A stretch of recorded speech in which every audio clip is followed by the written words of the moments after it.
ওহুদের ময়দানে নবী নাই, নবী নাই, নবী নাই। বেলাল আর আযানের শব্দ না বাড়ায়া দৌড়ায়, ওহুদের ময়দানে দৌড়ায়। বেলাল যে টুপি গোসলের সময় মাথা থেকে ফালায় না, এখন সেই বেলালের টুপি বাতাসে ফালায় দিল, খবর নাই। বেলাল ওহুদের ময়দানে দৌড়ায়, সবাই ডাকে বেলাল দাঁড়াও, বলে না না না, দাঁড়াবো না, আমি আযান দিব সেই নবীর জন্য, সেই নবী নাই, সেই নবী নাই, নাই। আমি কার জন্য আযান দিব? ওই নবী যদি না থাকে আমি বেলালের আযান আর কণ্ঠে আসবে না। আল্লাহ কি ফয়সালা দিয়ে জিবরাইলকে পাঠায়, আল্লাহর নবী অপেক্ষা করতেছেন। আযানের সময় যখন ঘনিয়ে আসলো, আল্লাহর নবী দেখেন জিবরাইল আমিন হাজির। জিবরাইল আমিন এসে সালাম দিয়া বলেন, নবী, সিদ্ধান্ত আল্লাহর পক্ষ থেকে এসেছে, আপনাদের মশওয়ারা করেছে না। কেউ বলেছে আযান দিবে আবু বকর, কেউ বলেছে আযান দিবে ওমর, কেউ বলেছেন ওসমান, কেউ আলী। আল্লাহ তাআলার সিদ্ধান্ত এসে গেল, আজকের এই মক্কা বিজয়ের আযান আবু বকরের কণ্ঠে হবে না, আজকের মক্কা বিজয়ের আযান ওমরের কণ্ঠেও হবে না, আজকের মক্কা বিজয়ের আযান ওসমানের কণ্ঠেও হবে না, আজকের মক্কা বিজয়ের আযান হযরত আলীর কণ্ঠেও হবে না। আল্লাহ তাআলার সিদ্ধান্ত, আজকের বিজয়ের আযান হবে আফ্রিকার জঙ্গলের সেই বেলাল, বেলালের কণ্ঠে হবে মক্কা বিজয়ের আযান। আমার নবী চোখের পানি ছেড়ে কাঁদেন আর বলেন, কই বেলাল, কই ও বেলাল, আয় আয়, তোর কপাল এত ভালো, আল্লাহর পক্ষ থেকে সিদ্ধান্ত, বেলাল তোমার কণ্ঠে আজ আযান দিতে হবে। আল্লাহর সিদ্ধান্ত রে বেলাল, আয়, আজকে বিজয়ের আযান তোমার কণ্ঠে দিতে হবে। এরে নবীর উম্মতের দল, যেই বেলাল আল্লাহর নবীর কদম ছাড়ে না, যেই বেলাল আমার আল্লাহর গোলামি বন্ধ করেন, এত কষ্ট, দুনিয়ার সব কষ্ট স্বীকার করে নিলেন, তারপরও আল্লাহর মোহাব্বত ছাড়ে না। ওহুদের ময়দান মদিনার থেকে একটু দূরে, বেশি দূরে না, হেঁটে গেলে 15-20 মিনিটের সময়। ওই ওহুদের যুদ্ধ যখন চলতেছে, নবী যায়, বেলাল বলে, নবী আমিও যেতে চাই যুদ্ধের ময়দানে। আল্লাহর নবী বললেন, না না বেলাল, তুমি সময় মতো আযান দিয়া নামাজ পড়িও, ওহুদের ময়দানে যেতে হবে না। কেমন বেলাল, আমার নবীর পাগল, মাথার টুপি ফালায় না, গোসলের টাইমে টুপিটা মাথায় চেপে ধরে গোসল দেয়। নবীজির সুন্নাত আমি মাথার থেকে ফালাবো। ওই বেলাল ওহুদের ময়দানে না যাইয়া, নবীর আদেশের মানতে গিয়া মসজিদে নববীতে আযান দিচ্ছেন, হাইয়া আলাস সালাহ, হাইয়া আলাল ফালাহ।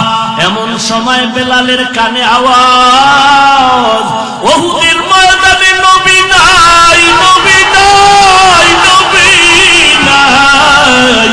বেলাল আর আযানের শব্দ না বাড়ায়া দৌড়ায়, ওহুদের ময়দানে দৌড়ায়। বেলাল যে টুপি গোসলের সময় মাথা থেকে ফালায় না, এখন সেই বেলালের টুপি বাতাসে ফালায় দিল, খবর নাই। বেলাল ওহুদের ময়দানে দৌড়ায়, সবাই ডাকে বেলাল দাঁড়াও, বলে না না না, দাঁড়াবো না, আমি আযান দিব সেই নবীর জন্য, সেই নবী নাই, সেই নবী নাই, নাই। আমি কার জন্য আযান দিব? ওই নবী যদি না থাকে আমি বেলালের আযান আর কণ্ঠে আসবে না। এরে নবীর উম্মতের দল, ইমানটারে মজবুত করো সাহাবায়ে কেরামের মতো ঈমান। এরে যুবক আল্লাহর গোলাম, কোন দিন জানি মরণের ডাক এসে যায় জানা নাই। আল্লাহর দরবারে তওবা করো, আর গুনাহের কাজ করবো না। জান্নাত যদি পেতে চাও ঈমান মজবুত করো, নেক আমল করো, গুনাহের কাজ ছেড়ে দাও রে যুবক। কারণ গুনাহগারের জন্য আল্লাহ জাহান্নাম বানায় রাখছেন। ইন্নাল আবরারা লাফি নাঈম ওয়া ইন্নাল ফুজ্জারা লাফি জাহিম। নেক আমলওয়ালার জন্য জান্নাত, গুনাহগারের জন্য জাহান্নাম। কেমন জাহান্নাম? গুনাহগারেরা যদি অন্ধকার কবরে গুনাহ নিয়ে যাও, ওই কবরে গেলে কে কোন পীরের মুরিদ পরিচয় থাকবে না, কে কোন দল করো কবরে পরিচয় থাকবে না। কবরের মধ্যে তিনটা সাদা কাপড়ের বাসিন্দা হয়ে সকলে যাইবা। তিনটা প্রশ্ন করা হবে, রবের পরিচয় দাও, এরপরে ধর্মের পরিচয় দাও, 3 নম্বরে রহমাতুল লিল আলামিনের পরিচয়টা দাও। তওবা না করে যদি মরে যাও, আল্লাহ তাআলা বলেন তোমার জন্য চিরস্থায়ী জাহান্নাম নির্ধারণ হয়ে আছে। আল্লাহর কালামকে আজ পর্যন্ত মিথ্যা প্রমাণ করতে কেউ পারে নাই। আমি মোল্লার সাথে তর্ক করে লাভ নাই, আল্লাহর কালাম থেকে শুনায়ে দিলাম। বাহাদুরি যদি দেখাইতে চাও, আল্লাহর কোরআনের সাথে দেখা। তুই বান্দর আর কি দেখাবি? তোর থেকে বড় বড় বেঈমানরা তো কম দেখায় নাই, সব ধ্বংস হয়ে গেল। নমরুদের মতো বেঈমান আল্লাহকে মেরে ফেলবে এই চিন্তায় তীর ধনুক নিয়ে উপরের দিকে রওনা হলো। আল্লাহ বলেন তাকায় দেখ, এত বড় বীর, এত বড় বাহাদুর। ওই নমরুদকে ধ্বংস করার জন্য বিশাল কোন বাহিনী লাগে নাই। আল্লাহ তাআলার ক্ষুদ্রতম একটা মাখলুক, একটা অসুস্থ মশা নমরুদকে ধ্বংস করে ফেলল। ফেরাউন এত বড় বীর, এত বড় বাহাদুর, 40 বছর থেকে আরো বেশি সময় পর্যন্ত যেই ফেরাউনের কোন অসুস্থতা নাই। আল্লাহ তাআলা মুসা নবীকে যেই পানির উপরে রাস্তা দিয়া পার করায় দিলেন, ওই পানির মধ্যেই ফেরাউনকে আল্লাহ ধ্বংস করে দিলেন। ওই আল্লাহ এখন আর নাই। আরো জোরে বলো, আল্লাহর শক্তি কি দুর্বল? হ্যাঁ, এরে নবীর উম্মতের দল, আল্লাহ তাআলা বলেন আমার শক্তি দুর্বল না। আমি আল্লাহ তোরেও পারি ফেরাউনের মতো ধ্বংস করতে। আমি কেন করি না জানো? আমার নবী মুহাম্মদের তোরা উম্মত। हकीकत से तू दुनिया बेखबर है, दुनिया की नुमाइश पर नजर है। नमी गुयम के अज दुनिया जुदाबाश, बहर कारे के बाशी बा खुदाबाश। जिसते दुनिया अज खुदा गाफिल बुदान, नए कमाशो नुकरा हो फरजिंदुजान। आब दर कश्ती हालाकी कश्तियास्त, आब अंदर जीरे कश्ती पुश्तियास्त। এরে নবীর উম্মতের দল, কয়দিন আর বাহাদুরি করবা? হায়াতের গ্যারান্টি এখান থেকে বাড়ি যাওয়ার মতো গ্যারান্টি নাই। আছে? এত বড় বড় বাহাদুর কই গেল? ফেরাউন কই গেল? সাদ্দাত কই? নমরুদ আর হামান কই গেল? গাদ্দাফি কই? সাদ্দাম এক এক করে সব বিদায় হয়ে গেল। বাড়িওয়ালার বাড়িটা দাঁড়ানো, বাড়িওয়ালা নাই। গাড়িওয়ালার গাড়িটা রাস্তায় দাঁড়িয়ে আছে, গাড়িওয়ালার খবর নাই। একদিন এমন খবর তোমার ঘরে আসবে, সন্তানেরা কাঁদবে, আমার বাবা নাই, আমার বাবা নাই। তুমি অবস্থা দেখবা, জবাব দেওয়ার কোনো উপায় থাকবে না। আজকে তোমার মখমলের চাদরের বিছানা, আজকে তোমার আরামের ঘুম, আরামের ঘর, প্রচন্ড বৃষ্টির মাঝেও যদি আল্লাহ না করুক তোমার এখন মরণ হয়, বাহিরের মানুষ দরকার নাই, তোমার আপন আপন যাদেরকে মনে করছো তারা তোমাকে ধাক্কা দিয়া ঘরের বাইরে ফালায় রাখবে। দরজা ভেতর দিয়ে আটকাইয়া সবাই বাতি জ্বালায়া সারা রাত বসে থাকবে, আর প্রহার গুনবে রাত পোহাইলে তাড়াতাড়ি কবরের মধ্যে দাফন করব, সবাই রে খবর দে। অথচ তোমার জন্য, তুমি সন্তানের জন্য কত কষ্ট করেছো। শীতের দিন ভালো একটা কম্বল নাই, তুমি বাবা হইয়া নিজের গায়ের চাদরটা সন্তানের দিয়া আরামে ঘুম পাড়ায় রাখছো। আজকে ওই সন্তান তোমাকে কবরে দেওয়ার জন্য পাগল হয়ে গেল। কবরে দিতে পারলেই তোমার বাড়ির মালিক হয়ে যাবে সন্তান। কিসের বাহাদুরি করো রে ভাই? ইন্নাল্লাযীনা আমানু ওয়া আমিলুস সালিহাত কানাত লাহুম জান্নাতুল ফিরদাউসি নুজুলা। ওই জান্নাত যদি পেতে চাও, এক নম্বরে ঈমানটারে পরিশুদ্ধ করে নাও। বলে কার মতো ঈমান? বলে সাহাবায়ে কেরামের মতো ঈমান। বলে তাদের ঈমান কেমন? বলে তাদের ঈমানটা এমন, গলায় ছুরি আছে তারপরেও আল্লাহকে ভুলে নাই। ইয়া ইলাহি मुझसे मुझको दूर कर, ताके देखो मुझ में तुझको एक नजर। या इलाही तू मेरा माबूद है, या इलाही तू मेरा माशूक है। আফ্রিকার জঙ্গল থেকে কালো বেলাল নবীজির বরকতি হাতে কালেমা পড়ার পরে এমন জান্নাতের পাগল হয়ে গেল। পাপিষ্ঠ উমাইয়ার বাড়ি বেলাল চাকরি করে। বেলালের দিকে একদিন উমাইয়া নজর করে দেখে বেলাল জবানটা দিয়া উচ্চ আওয়াজে আহাদ আহাদ আহাদ বলে আল্লাহরে ডাকে। উমাইয়া বলে বেলাল কিসের আওয়াজ? বলে আমার আল্লাহর জিকিরের আওয়াজ। বলে বন্ধ করে দাও আবার আল্লাহকে। বলে উমাইয়া পুরে যিনি বানাইছেন তিনি আমার আল্লাহ। বেলাল আওয়াজ বন্ধ কর। বেলালকে যত বাধা দেয় বেলালের জিকিরের আওয়াজ আরো বেড়ে যায়। নদীর পানিতে বাদ দিলে পানির জোয়ার যেমন বেড়ে যায়, ইমানওয়ালার ইমানের উপরে আঘাত করলে ইমানের পাওয়ার আরো বেড়ে যায়। ইমানদারের উপরে যত আঘাত আসবে ততই তাদের ইমানটা বেড়ে যাবে। বেঈমানেরা তো বুঝে না, ওরা মনে করেছে কোরআনে হাফেজের উপরে বম্বিং করে মেরে ফেললে কোরআনের আওয়াজ বন্ধ হয়ে যাবে। কিন্তু যত আঘাত করলো দেখা গেল ততই কোরআনওয়ালা বেড়ে যায়।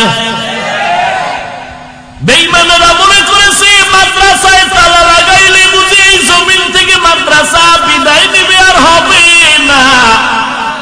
বরং মাদ্রাসা এমন বাড়া বাড়তেছে মনে হয় যেন অল্প দিনের মধ্যে বাংলাদেশের প্রত্যেকটা ঘর হবে এক একটা মাদ্রাসা।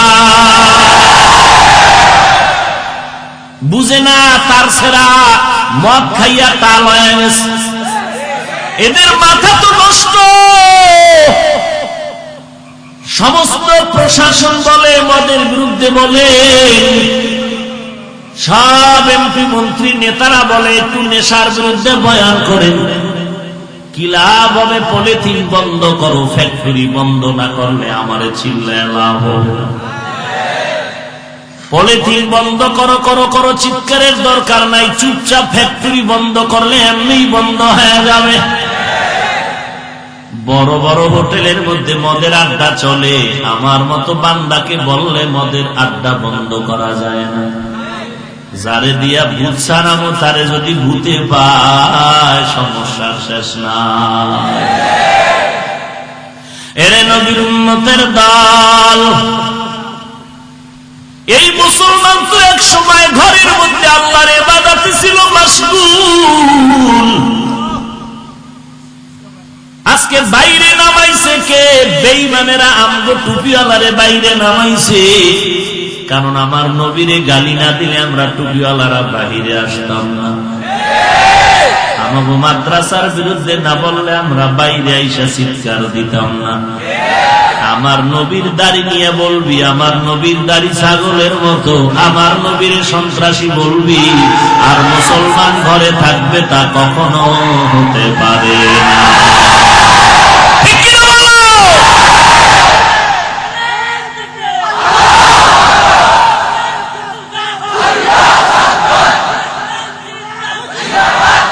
ভাইরা আমার, এরে নবীর উম্মতের দল, আমরা তো এই দেশের মুসলমান আদর্শবান নাগরিক। হিন্দুদের গালি দেই না, বৌদ্ধদের বিরোধিতা করি না, খ্রিস্টানদেরকে কিছু বলি না। ভারতের মধ্যে আজ মুসলমানের ইতিহাস বড় করুন, অথচ আমরা বাংলাদেশে হিন্দুদেরকে মনে হয় যেন মাথার মুকুট বানায় রাখতেছি।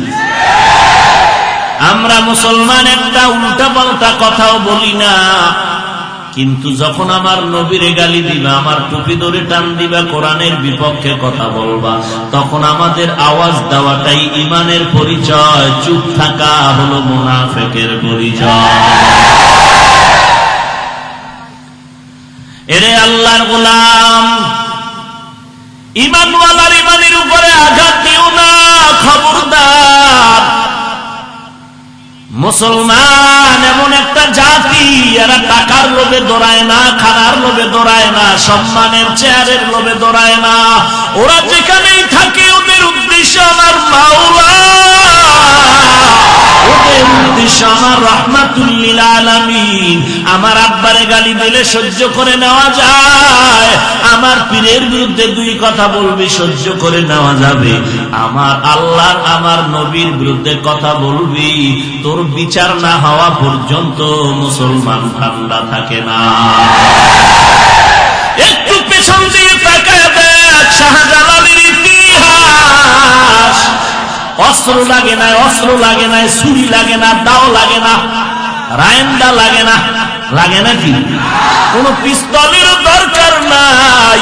সিলেটের জমিনে গৌর গোবিন্দের পতন হয়েছে ফজরের আযানের কারণে, তাহাজ্জুদের কান্না, ফজরের আযান, এটাই তো মুসলমানের ঈমানের অস্ত্র।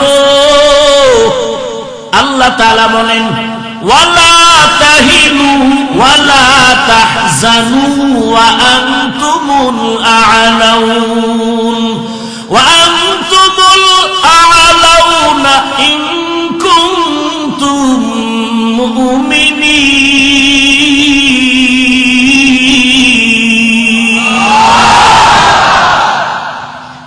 ও মুমিন, তোমাদের ভয় নাই, পেরেশানি নাই, তোমরাই বিজয়ী হবে যদি ঈমানটা মজবুত করে নাও। পরিশুদ্ধ ঈমানের আওয়াজ দিয়ে সামনের দিকে আগায় যা। বেঈমানেরা আগুন জ্বালাইছে, মুসলমানের পুড়িয়া ফালাইবে।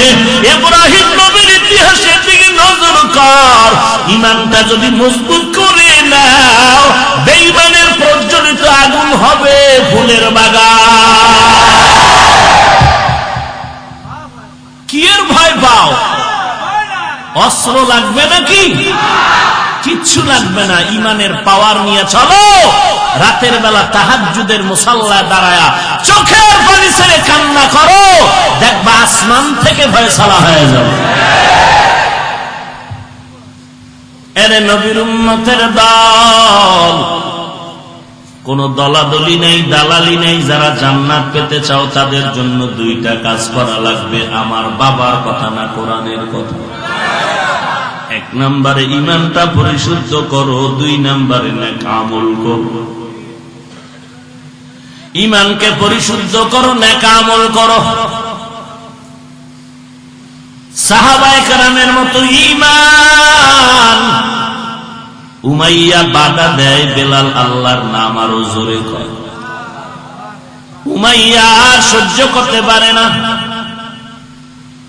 এবার বেলালের বিরুদ্ধে বিভিন্ন রকম কষ্টের উপকরণ তৈরি করল। এক পর্যায়ে বেলালের হাতে পায়ে রশি লাগায় বেত্রাঘাত করা শুরু করল।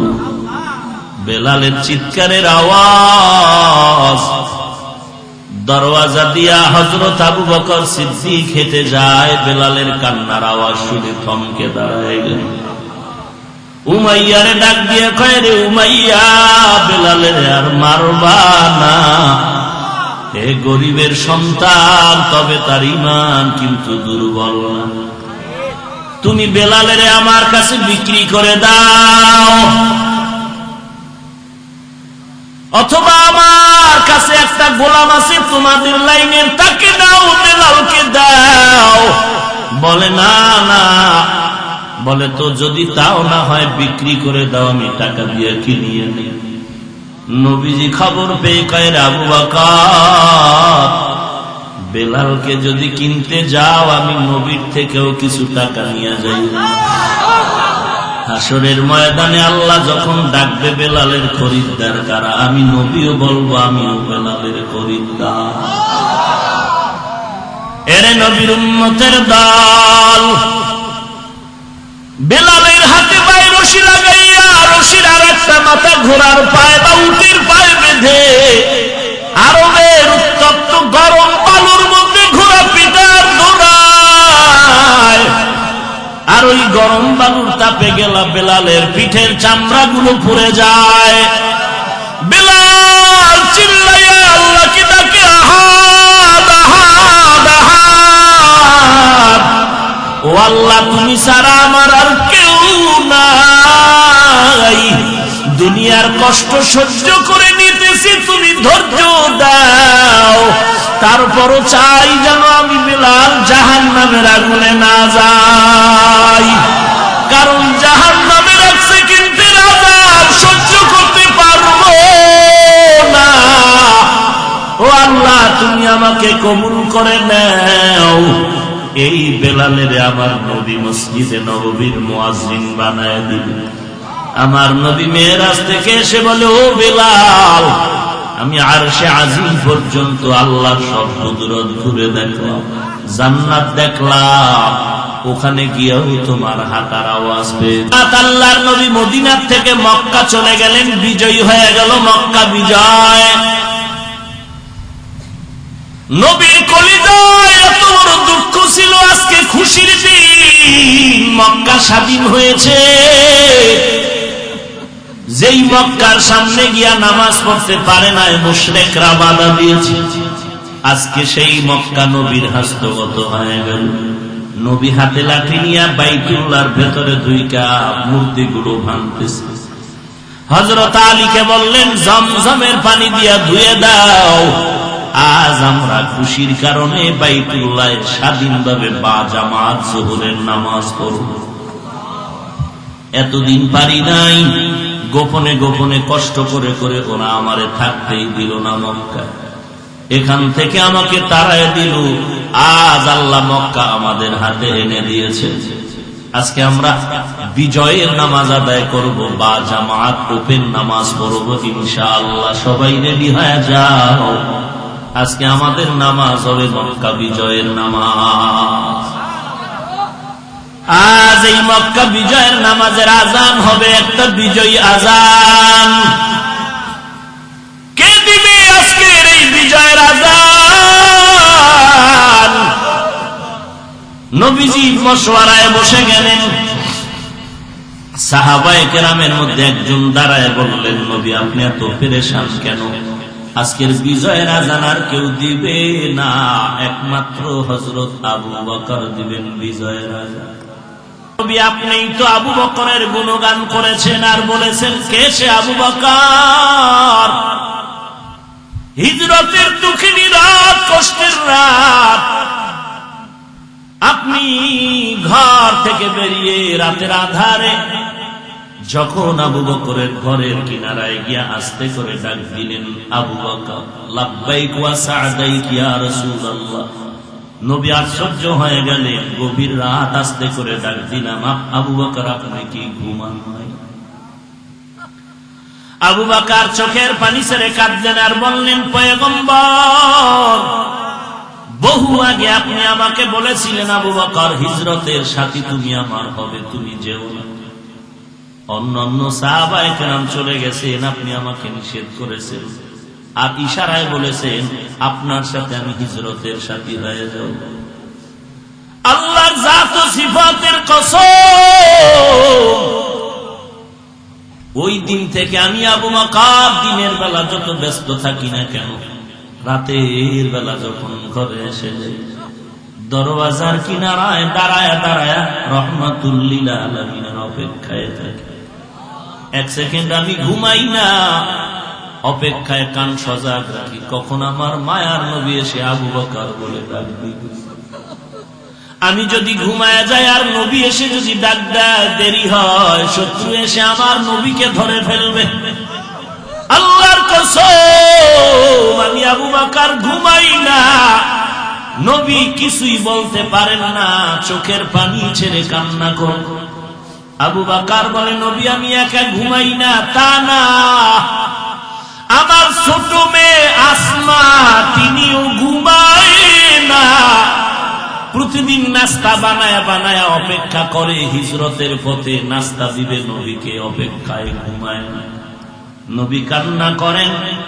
আবু বকর বলেন, নবী আমার মেয়ে আসমা ঘুমায় না। শুধু তাই না, সফরের জন্য আমি 2টা উট কিনেছিলাম, বাহন হয়ে যাবে।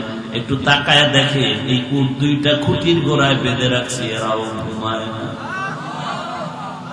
রাহমাতুল লিল আলামিন আসবেন, নবী এর উপরে উঠে মদিনা সফর করবেন, ঘুমায় না। নবীজি কান্নার হালাতে বললেন, আজকে আমার দুঃখের রাত, আমার মা নাই, আমার বাবা নাই।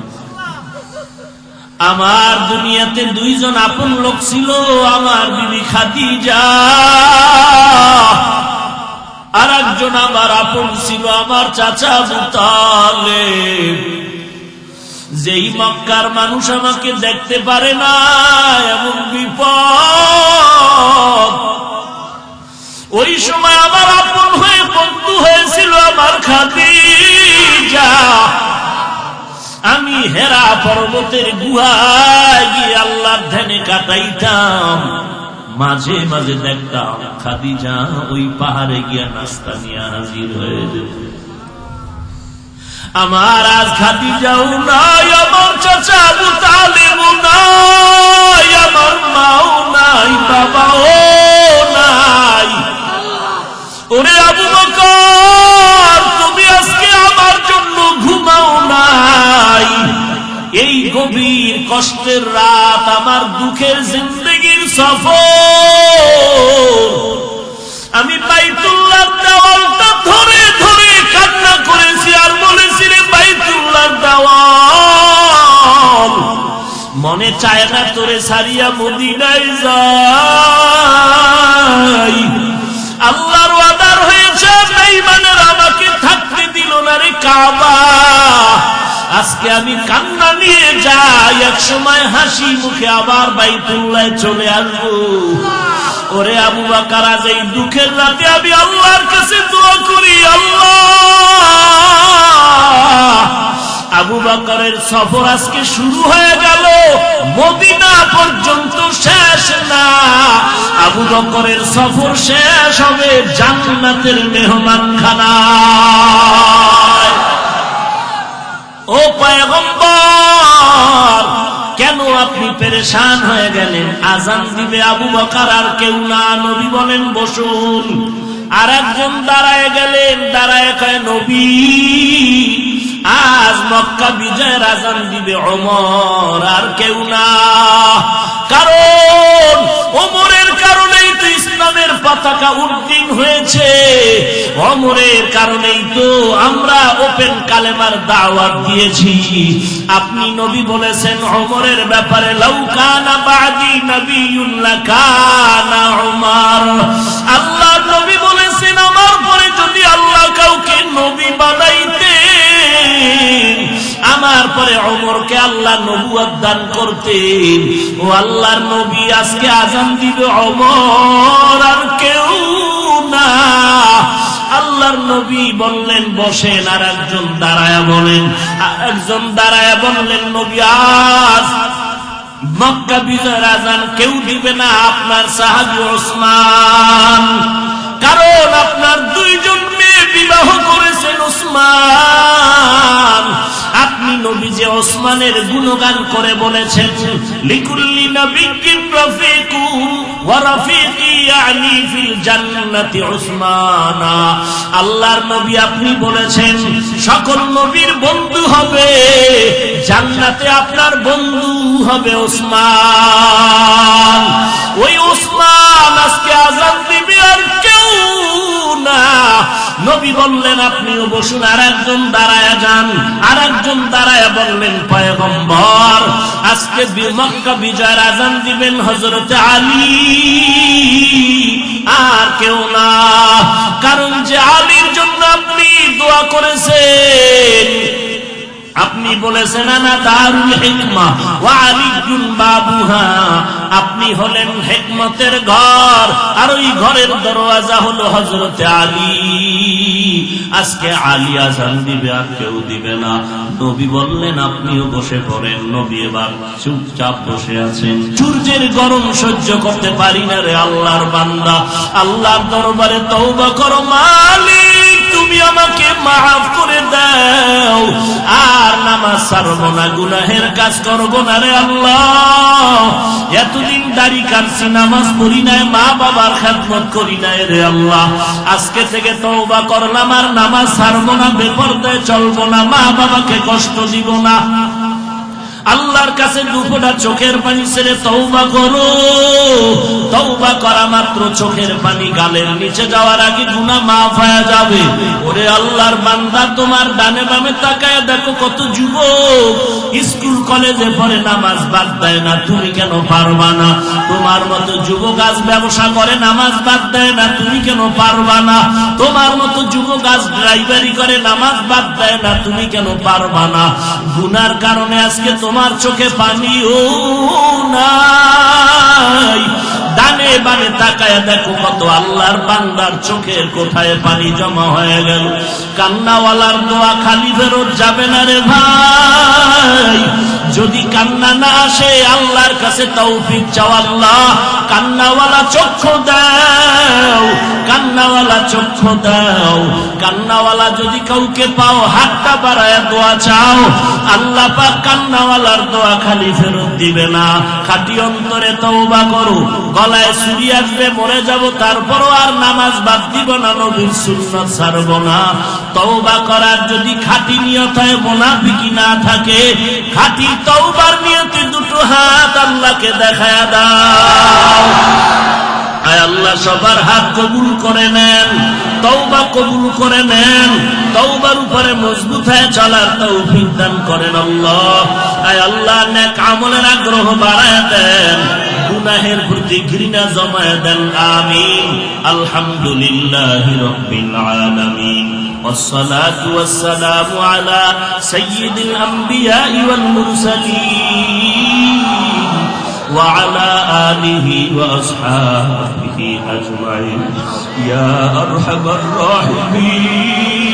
الراحمين يا أرحم الراحمين يا أرحم الراحمين رب ارحمهما كما ربياني صغيرا।